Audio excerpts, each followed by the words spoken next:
Welcome to Consciously Cannabis. I'm Carly, host of Consciously Clueless, the podcast bringing you this series. Together with guests, I'll be exploring cannabis through lenses of sustainability, mindfulness, and plant-based living.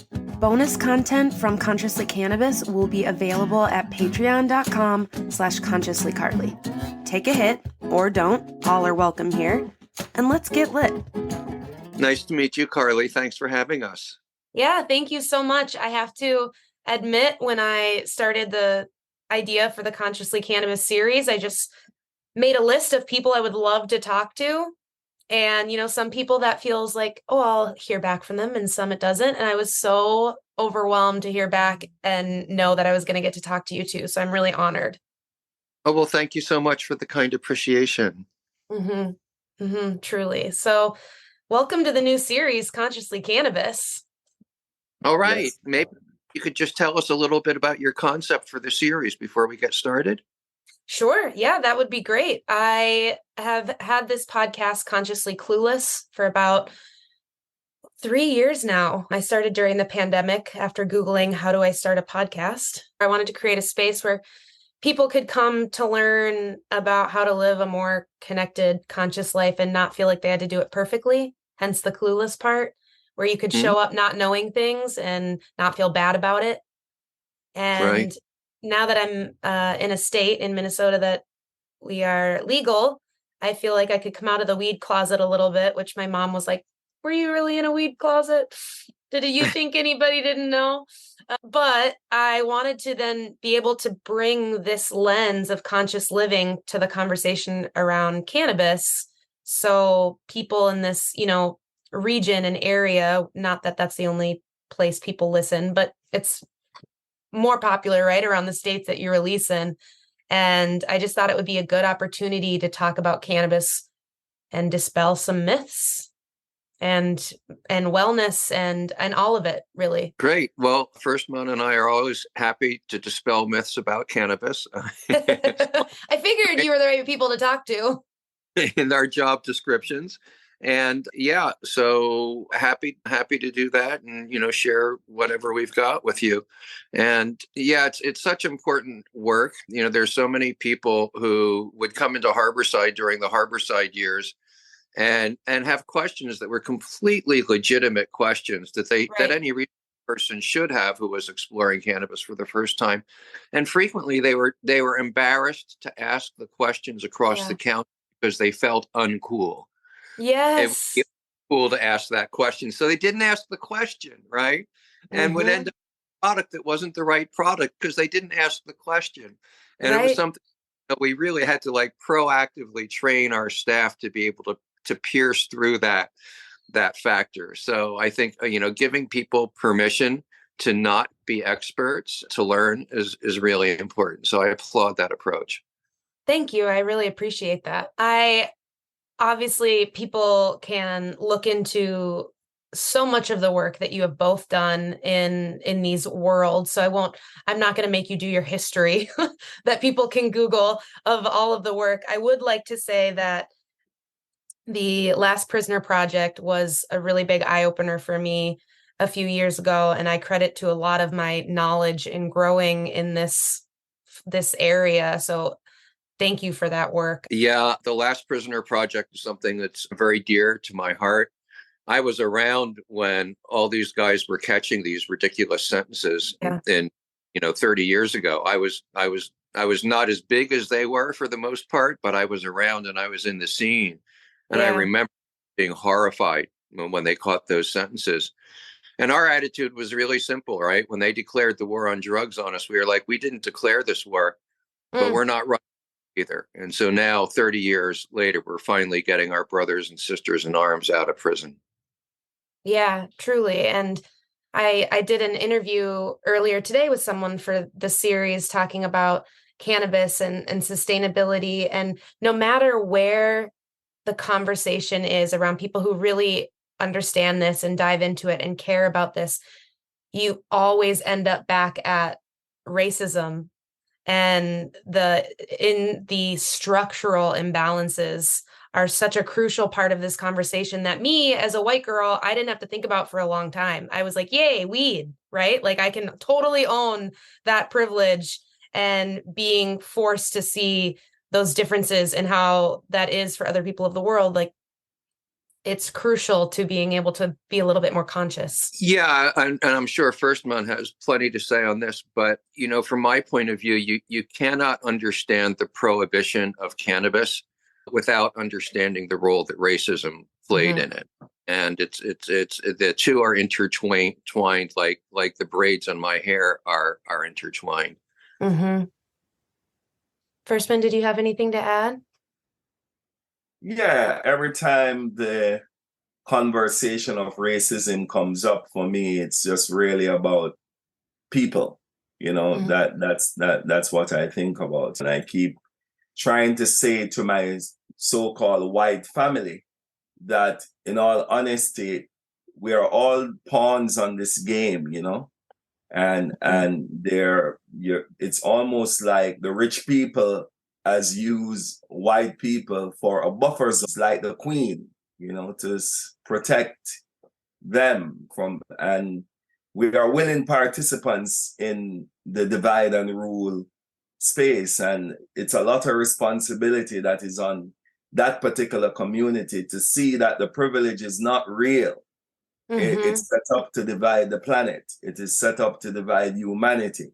And the longer we continue to put it on anyone else but ourselves, we will continue this problem, this idea of us functioning on the behalf of something that means none of us any good. Right. But some people benefit a little bit more from it.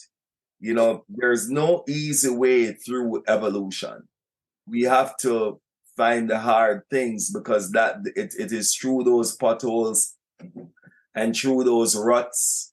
And this is why sometimes I'm very, very concerned about the idea of the wellness industry, because in a way it speaks. Yeah, I remember when there were certain things that came out about manifestation, and it's almost like you could just sit and go, and all things will be provided. We know those yoga stretches take time. We know they do take some level of commitment to be able to reach and practice, to be able to get to a particular time. And in a way, as a group of people, humanity, as an entity, I see where the privilege will have to start to look at what is the practice that we're going to develop to build this bridge between that divide of privilege and unprivilege, so that racism can be the total myth that it is. We are the ones perpetrating and carrying on that function of racism. It's us. Humanity. So when it comes down to the herb, which is really the enemy of the rich, because herbs are that entity that will allow you to know that there is more. There is more than what is shown to you. And if you continue to see through those veils, then you are not going to be controlled.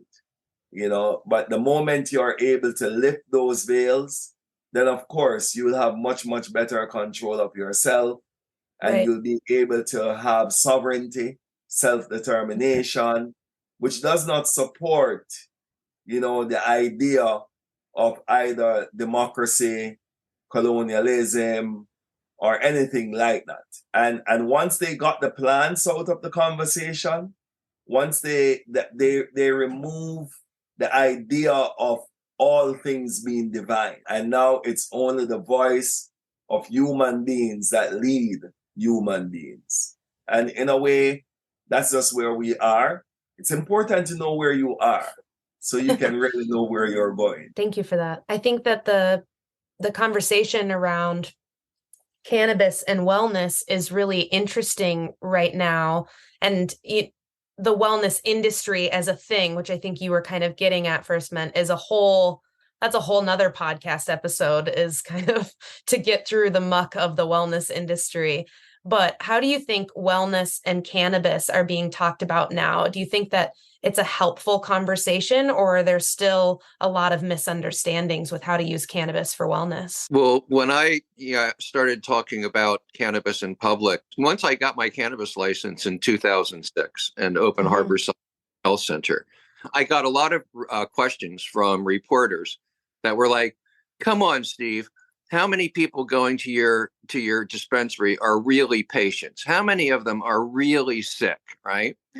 And I told them, they're all patients. Every person who's coming here is coming for wellness. Wellness, serious diseases like cancer and Alzheimer's and multiple sclerosis that we know that cannabis is effective for. It includes chronic conditions like depression and chronic fatigue and insomnia that we know that cannabis is effective for. It also includes a wide range of other effects that people don't normally usually think of as wellness effects, but very much profoundly are, like the ability of cannabis to put you in closer touch with nature, like the ability of cannabis to open up your perspectives and allow you to explore other alternatives, right? Like the ability of cannabis to turn an argument into a discussion, or a walk through the woods into a spiritual experience, or the way it can help an artist find just the right color, or it can help a poet find just the right word, the way that it elevates our creativity, the way that it helps us get along with each other. All of these things are wellness aspects, even the joy, euphoria that cannabis gives us. Joy and euphoria are normal and should be an expected part of the human experience. It's part of the reason that we're here on this planet, that we're in this cycle of life, is to feel joy and to give each. And so all of these aspects of cannabis, every single last one of them, is about wellness.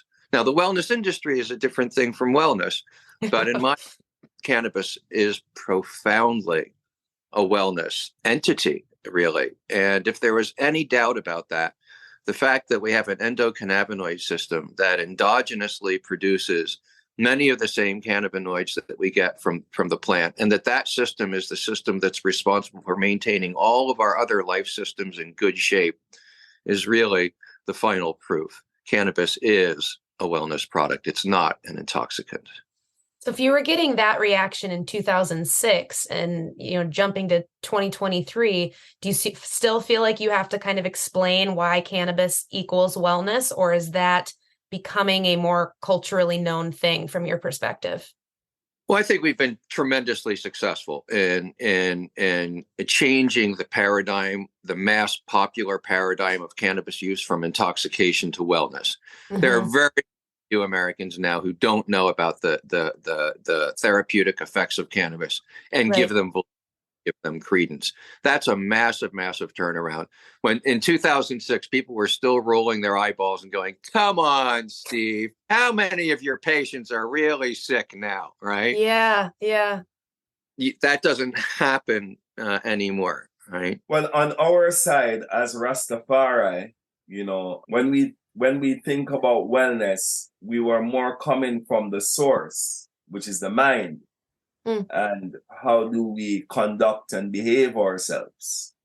And it is with this conduct and behavior that we then extend these other aspects of the plant. However, in meeting the plant as a friend, in meeting the plant as a conversation, would have been how we heal the mind, how we heal the thought process. Hence, reduce multiple sclerosis, hence reduce depression, hence reduce anxiety, insomnia, all of these things, because you would have now been in touch with and have deeper connection with your entire reality. And so for us as Rastafari, it was more about the social activism side of it, It was more about how do these things bring together and build community. It was more how we interact with it for information as it relates to moving forward in all aspects of our life, environmental, spiritual, and all these other aspects. And it really sort of goes without saying, that really and truly these entities are integral in our development. But we have given them this very harsh work to do as well, to expand, beyond all of their, within all of their capabilities, to reach out to a sick human society. And that's just the beauty and the wisdom of the. However, it's almost like the same conversation that I would have with Christian people who always reason about going to hell. And like, okay, if you say this thing is real, do you honestly think that if we start to take better care of the planet, there would be any reason if there is a God to destroy it? And it's the same kind of a thing, We put this pressure of how we deal with ourselves. And then we apply this, real hardcore dependency on these entities to heal problems that we should not have created in the first place. Wow. And this is why, personally, I'm here more to defend the integrity of the planet and to really ask human beings to look at their own awareness and to see if they're being their best self, because I'm convinced that the vibration where the plants are functioning at, it's a deep stretch just to catch us, from going into total extinction and taking a lot of other things with us as we destroy this planet. So I think the planet is working on the behalf of all living things and giving humanity a chance to stretch deep. But if we take personal responsibility of how we eat, how we speak to each other, how we evolve ourselves in relationships, how do we value pleasure over, commitment and reality? How do we see the future generations, and see the future as now? If we are ever able to connect to that, then a lot of these things that we use these plants for, we wouldn't. And then we would have evolved our relationship to more interaction and conversation. And just many people would have lived and died and just don't know the true potential of this plant more than assisting them with chronic pain or cancer. You know what I mean? It's just like a tool. And these plants are friend families that are here, they are ancestors that have been here thousands of years before us, and are just lending their wisdom to see if we can just ever go to the next level. Yeah, and that's how I think human beings have put a lot of pressure on these plants and send them into prohibition, and because we have just created a confused world, and people are trying to medicate themselves, and they are not doing it with the right spiritual technology that has been developed by our ancients in any way, shape, or form. They just go straight to the plant, and the plant is doing what it's doing. However, human beings are strong. I have to agree that human being is absolutely, as a natural entity, is probably as serious as a tornado, earthquake, the greatest storms put together. We are that. So, yeah. So I'm really here to defend the integrity of the plant, and the wellness industry to me is something that, yes, we need healing, but we cannot continue that process of so aware of what it takes to create a better you and continue to be in a... One of the interesting things about talking to Firstman and I is that you got a hippie perspective and a Rastafari perspective. So I'm into it.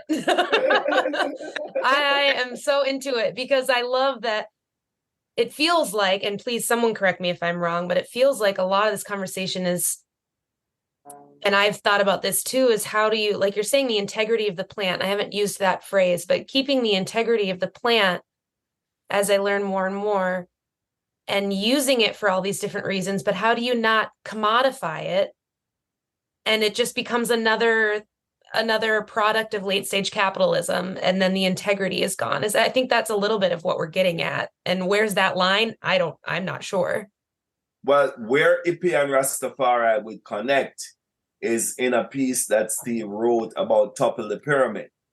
You know, because all of these people that were making so much money out of cannabis, as soon as cannabis has broken down the uncivilized barriers of what now we are moving to call legalization, they're only surviving because of uncivilized governance. The minute the plant has broken down all of that, you will see it has to come to the people. It will be a cultural immersion that's what the plant was here for, and that's what it will continue to do.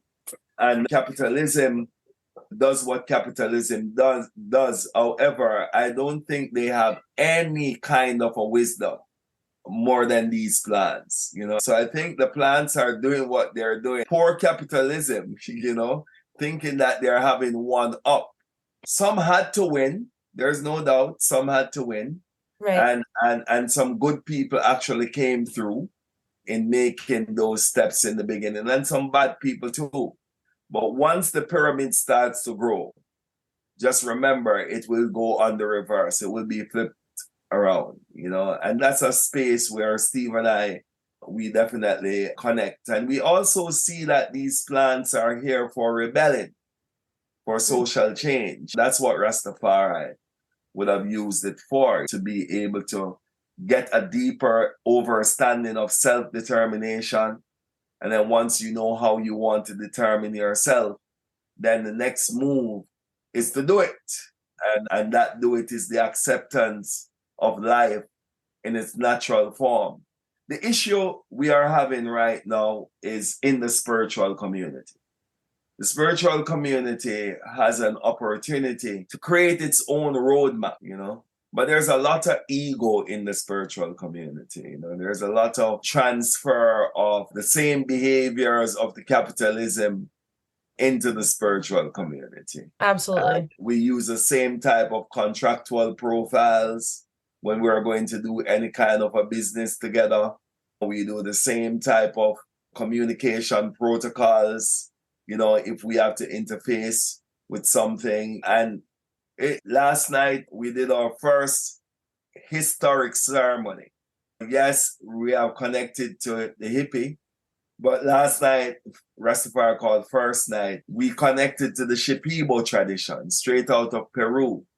And it is this because she's still here in Rasta Village. And the best thing how I could describe that ceremony, because it was led by a woman, you know, and is that Mother Earth spoke and is speaking. And it was just a beautiful thing to listen to those and see that we're trying our best to build these bridges, because all the answers in the spiritual community, it's really here. But we are not able to live that amongst ourselves. It's so easy to point to government, but then when we point to self-governance, it becomes very, very difficult. Mm-hmm. Very, very difficult. Carly, I think that process that you were talking about, right, that this whole area that we've kind of been talking about through the course of the podcast, I describe as learning the lessons that the plants have to teach us and learning how to implement those lessons in our world, right? Mm-hmm. One of the amazing things about cannabis and all the visionary plants is that they give us an ability to double check ourselves, right? Human beings have these incredibly powerful minds. And sometimes we need help to make sure that what our minds are doing are in alignment with the innermost yearnings of our heart. And that's why Mother Nature has made sure that there's hundreds and hundreds of visionary plants all around the world that we always get our hands on them, right? Is so that we can double check ourselves, so that we can learn the lessons that these plants teach us. And one of the rarely known pieces of human history is that visionary plants have been a part of human cultures for thousands and thousands and thousands of years. The ancient Greek society that came up with things like logic and democracy and drama, that was, all of those things were the product of a psychedelic mind. The wine that the drinking was infused with psychedelic botanicals. And that pattern is repeated in spiritual systems throughout history and across the globe. That pattern came to an end in the Western world when the Catholic Church adopted, or when the Roman Empire adopted Christianity as its official religion. And in 380, the Pope banned the use of all visionary plants and launched a campaign of terror against all of the wise men and wise women who carried these plants and taught us about them. This is when the witch burnings started. The temples were torn down. The priestesses were dragged out and violated. This is when the great library at Alexandria, Egypt was burned to the ground, and when the Academy of the Philosophers was closed in Athens and the philosophers were driven into exile. It was the beginning of the Dark Ages in Europe. We are now reclaiming. That is the heritage that we are reclaiming. And it's no coincidence that during this period of time when human beings divorced themselves from our plant teachers, from our plant guides, coincides with the period of time that we developed technology, which is now threatening to destroy the planet. And so we are engaged truly in a sacred work to reconnect with these plants, to have the conversations once again. And critical to that is learning the lessons and having the courage and the fortitude, the commitment to really act on them. What both of you have just shared about, I keep coming back to that phrase, Firstman, the integrity of the plant. I think that that's such a great way to put it and really helps kind of solidify that in my brain.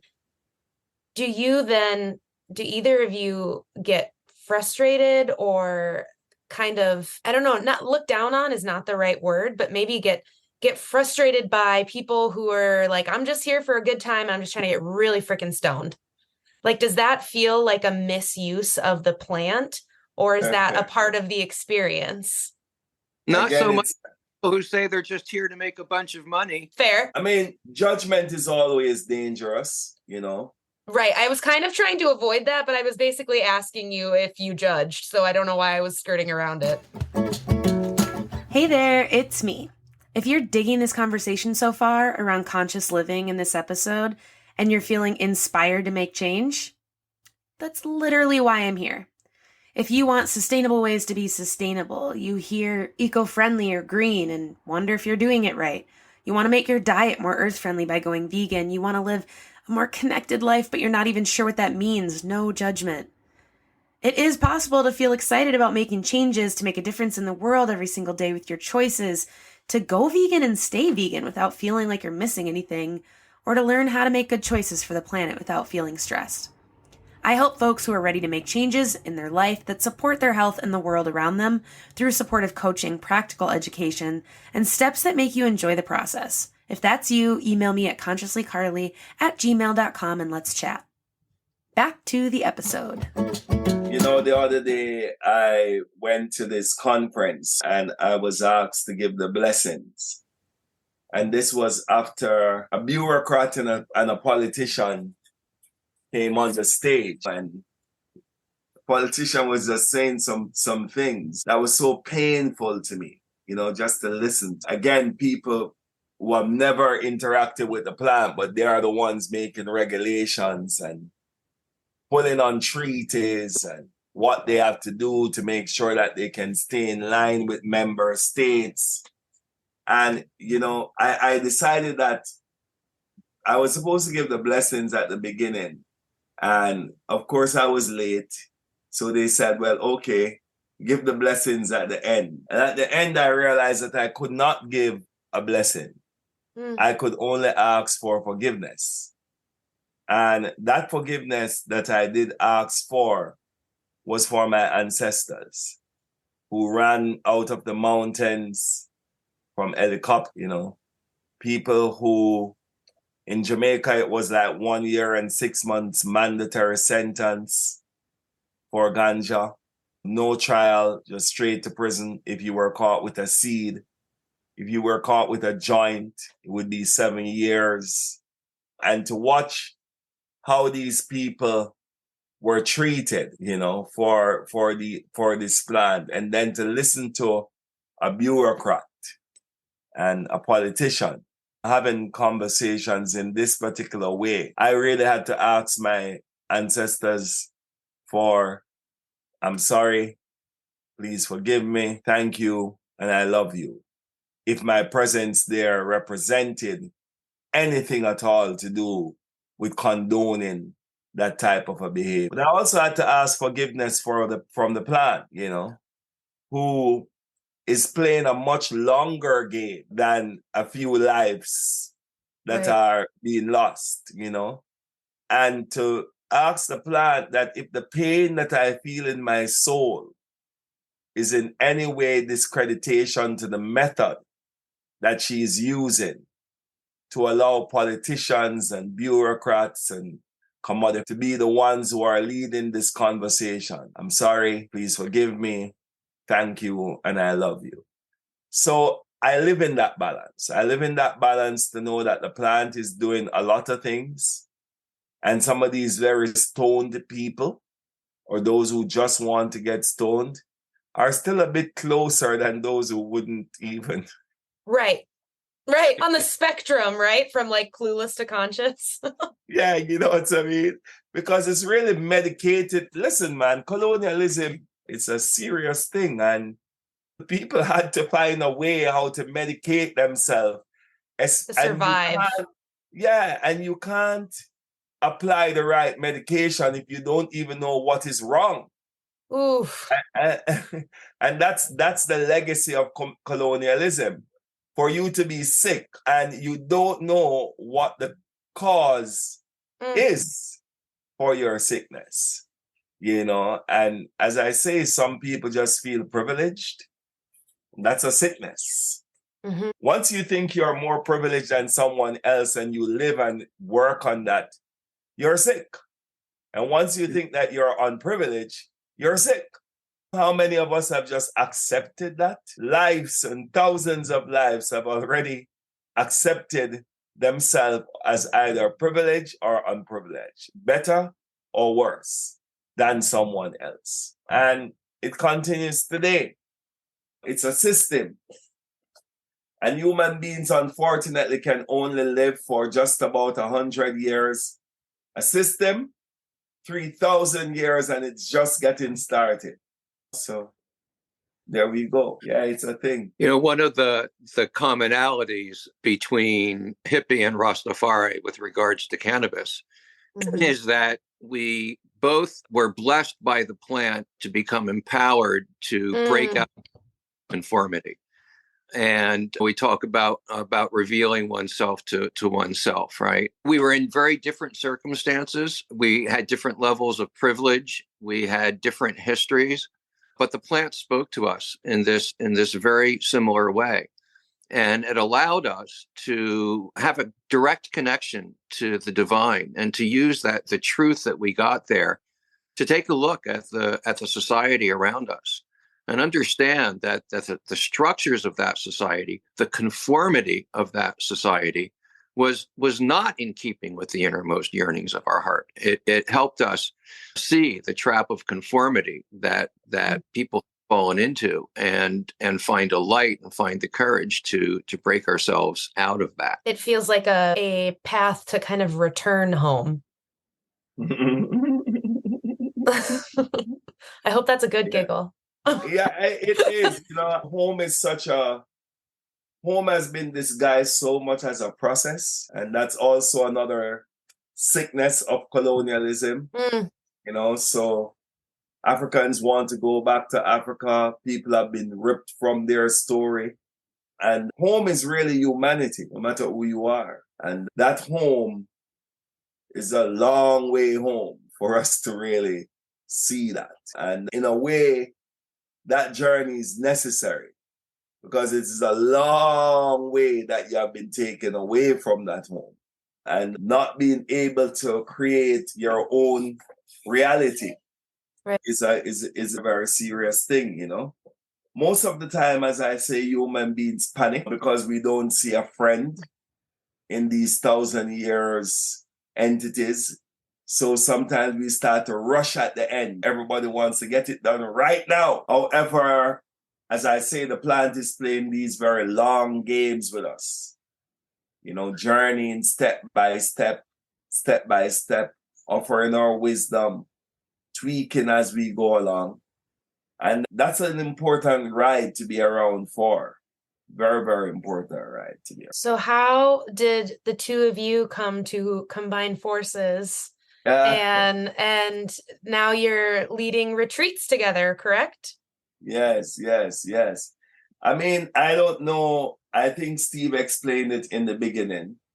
It's just all about the plant speaking to us in one particular way, stepping over boundaries, borders, colors, schemes, and all of these things, and really just sort of knitted us together that the physical story is minuscule in comparison to that deeper, longer vision that would have really put us together. And now we're doing retreats. I think that, you know, as I sat in that ceremony first night and listened to that woman sing the Icaros, I was like, man, this idea of community and collective security and development and sustainable thought process is such an important thing, you know, to preserve in oneself. And in the ability to sort of see that and be that, you know, it's a very, very important thing. And when I was watching, I was really kind of learning from that indigenous space where people are totally connected to some level of non-matrix attitude. And it's a beautiful thing to live and see when you can find it in your own self, you know. So yeah, I mean, what put Steve and myself together, I think, is really the plan. It's really the plan. Because even if we had met and we had liked each other, the plan ensured that it wrapped its fibers of hemp around us. What a beautiful image. Yes. And just ensure that we do what we have got to do, you know. So life is a ceremony. This retreat wasn't a hard sell to a hippie man who recognized legacy, you know, who recognized what Rastafari has done, you know, for kind of the way how it allowed them to rebel without any kind of a fear, because they knew that what they were doing was right. And there are a few people that would come back and say, you know what? Through all those years of me having these journey, I can know that Rastafari and reggae music has played this very significant role. And hence, I think that more people should know about the role that it played. And more of its vibration should be made known, you know, to ourselves. And that's what I take from my relationship with Steve. Yeah, I think it's spot on. First, Rastafari was so important to us hippies, you know, way back in the late 60s, the early 70s. We had this expression, don't trust anyone over 30, because you really couldn't trust them over 30 then, right? They were all... Oh, no, I'm 31. Oh, shit. Not true anymore, Carly, so don't worry about it. But it was true then. And so we hungered, even though we didn't know that we hungered for elders. We hungered for the validation of knowing that somebody had come before us who had believed in and struggled for the same things. People who believed that there was divinity in the plant and tried to listen to the plant as we were trying to do. And so everything we had ever heard about cannabis had been negative. All of the propaganda, everything. And so When Bob Marley and Peter Tosh started putting out this soundtrack of revolution for us, it validated us. It told us that we were on the right track. Like First said, we knew in that moment that we were right, and our commitment, which was already strong because we were in conversation with the plant, became locked in forever. And as I had an opportunity in 2019 to travel around the world to emerging cannabis economies, to see the progress that we started in California, how it had spread around the planet, I discovered like 80 or 90% of the young people I talked to told me that they heard about the cannabis plant through reggae music.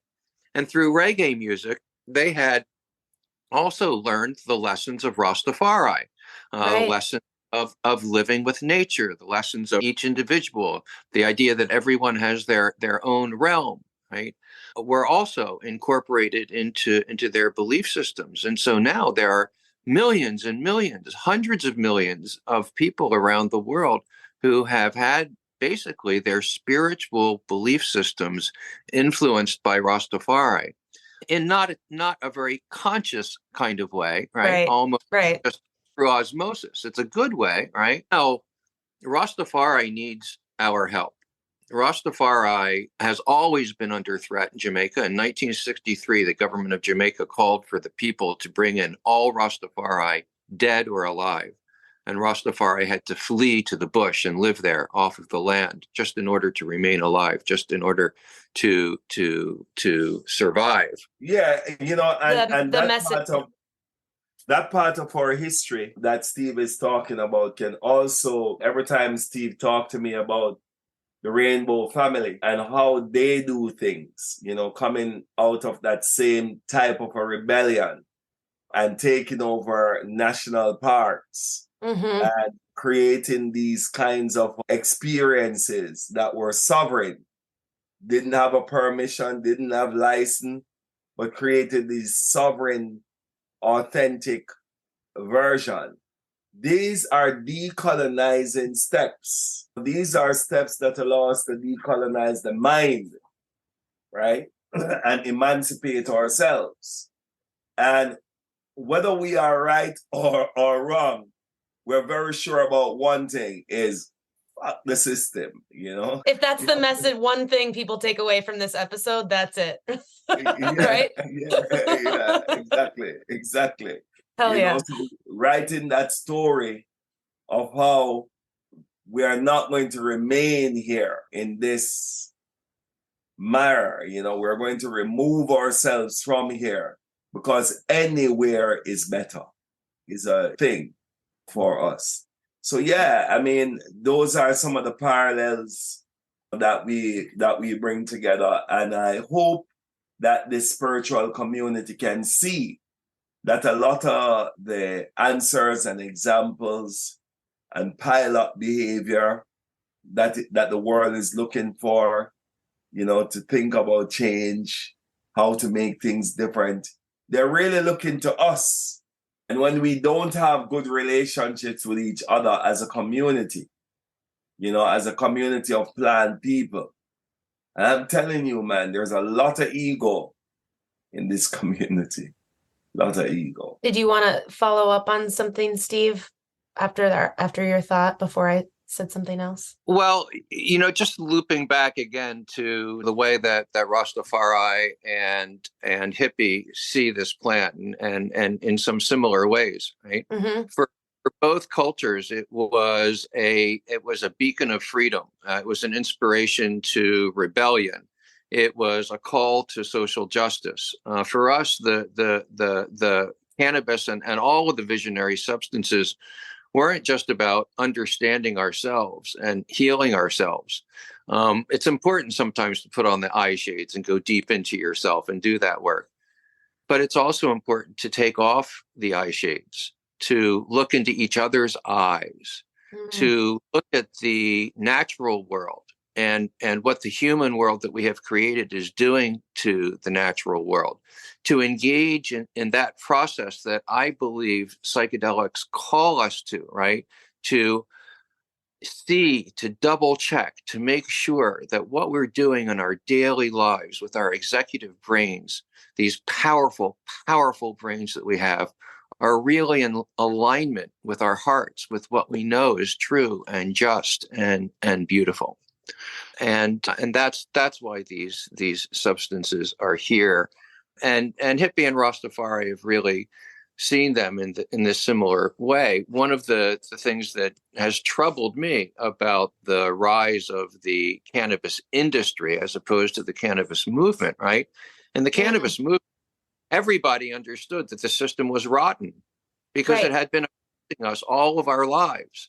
There was no question in our minds that cannabis was connected to social justice, right? Now the cannabis industry is, the strings there are pulled by people who very much see their interest aligned with the system. I remember being horrified that one of the speakers at a recent cannabis conference said that the job of legal cannabis is to cannibalize the legacy cannabis industry, right? Oh, gosh, what? What, right? It's like, we did not struggle for 50 years to see our neighborhood dealers put out of business by some corporate fucks. Right. And so I really, one of the things that I hope to see return to the cannabis community is this sense of commitment to social justice. It's very much part of what we hope to do with our retreats at Rastafari Indigenous Village, which are these incredible 5-day events that allow people to really immerse themselves in a true Rastafari community that already lives by the lessons that the plants teach us. But we also pay attention to the process of preparation and integration, right? And when we think about integration from psychedelic experiences, for us, it connects back to this fundamental sense of social justice, right? That if we aren't really interested in welcoming people to Rastafari Indigenous Village, where they can engage in these ceremonies, where they can be in our medicinal gardens, where they can forage for their food, where they can eat a high-tall diet, where they can learn the chants and the rhythms, and then send them back to the same world that they came from in the hopes that they will more smoothly integrate into it. That's not what we want to do is inspire and empower people to go back to the world that wounded all of us and change it. Hell yeah. Where do I sign up? Where do I put my name? Well, we do have a website, www.rastavillage.com. I'll put all that in the show notes so people can check all of this out. Yeah, we have been doing retreats. As I say right now, it's about communal development. So at the moment, we do have a Shipibo Empress mother.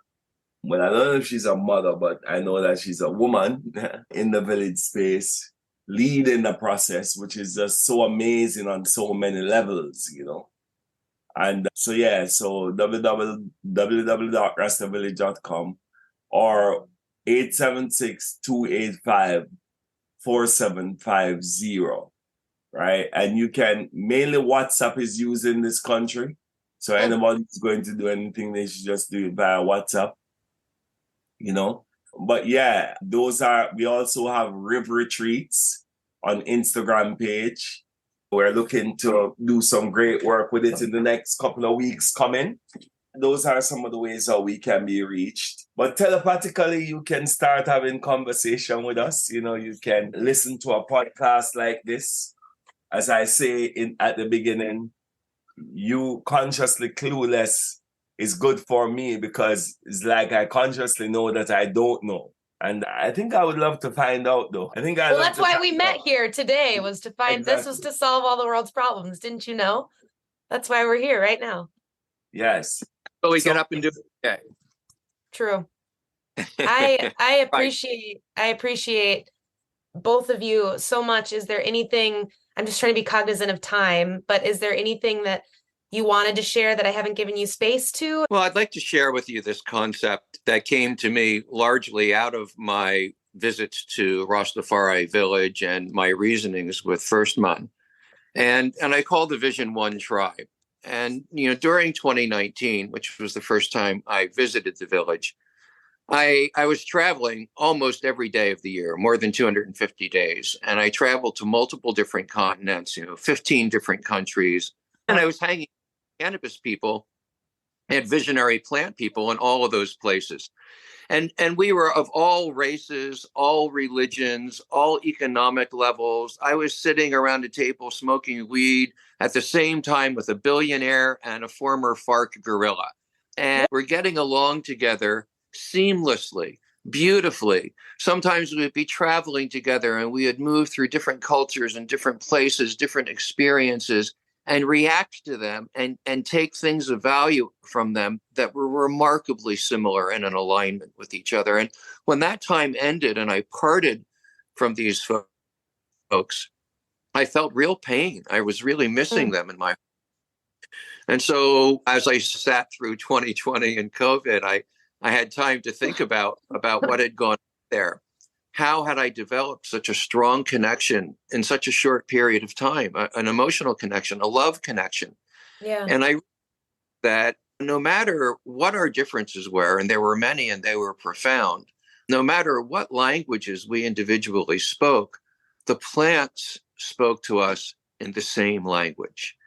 And we had learned the same lessons from the plants, and those lessons had informed a common value system.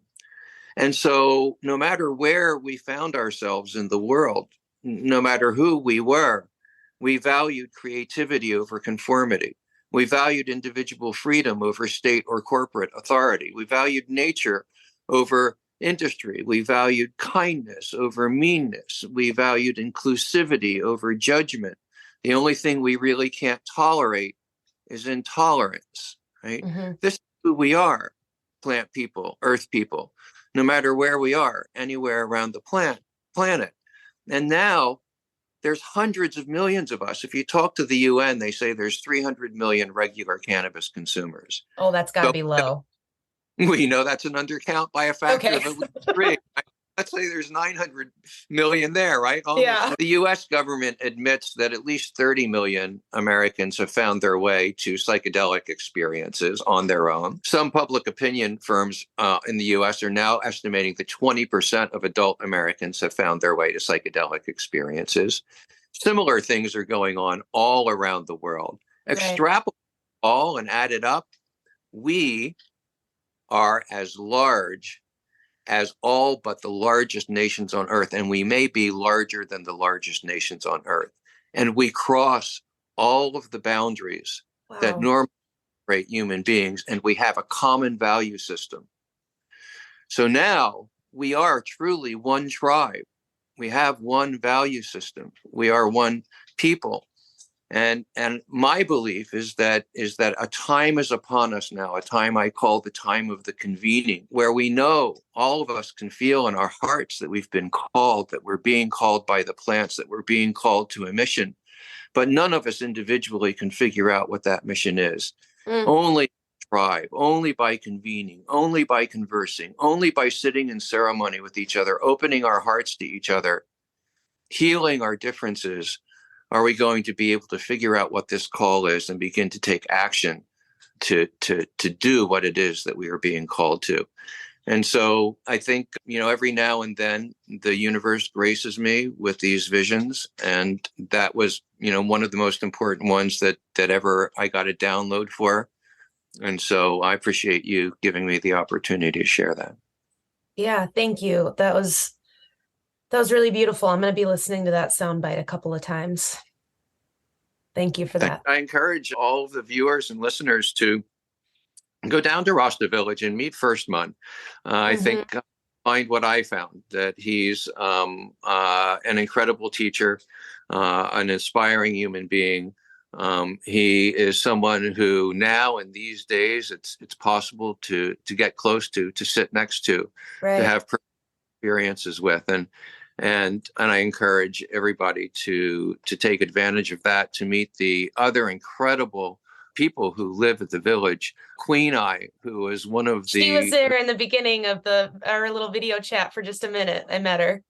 Yeah, Queen Eye is this incredible healer who knows every single medicinal plant in the garden and how to turn them into tinctures and balms and shampoos and soaps. You take a bath with one of Queen Eye's soaps and your skin comes out feeling better than it has, I guarantee you, in years and years, right?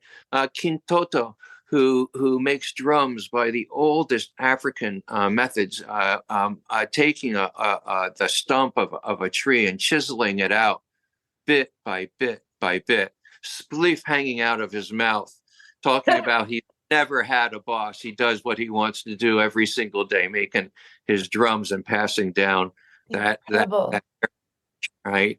Just the Nyerere who has created a regenerative garden that has cannabis and food plants in it.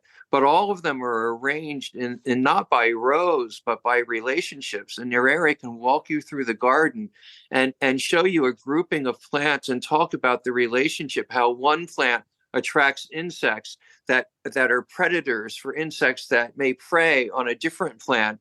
And then when those plants die, they provide nutrition for yet other plants that are there in this beneficial, ongoing regenerative system, a whole different way of thinking about agriculture from industrialized agriculture. The rhythms and the chants at the village are this combination of Nyabingi rhythms, which is what the basic earliest roots of reggae music were. Okay. And just something called kumina, which is a spiritual drumming system that comes out of Africa that's used in what they call clearing ceremonies to clear obstacles.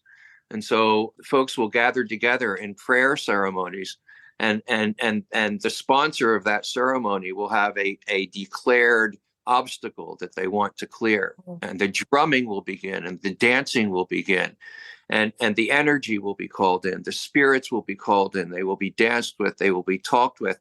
And in a really successful Kumina ceremony, people reach a state called Mial. And Mial is a super spiritual state that allows people to do things like jump 3 or 4 feet up in the air and spin around 20 times and do these incredible out-of-body kinds of feats. Wow. So there's just all of these very rich that type of ceremony doesn't happen at the village, but it's part of the tradition that has been woven into parts of what the village does. Mm-hmm. And it's just this very unique experience. You know, it's easy to go to Jamaica and find a beautiful resort and go spend time there.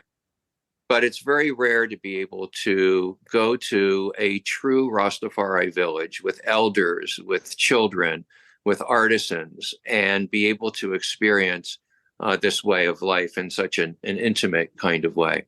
So it was a life-changing experience for me. The first time that I visited the village, by the time I was halfway through it, tears were rolling down my face because I had dreamed that such a place really existed somewhere in the world, and I was there, and it has drawn me back and called me to the mission that Firstman and I have been on. I don't actually lead ceremonies.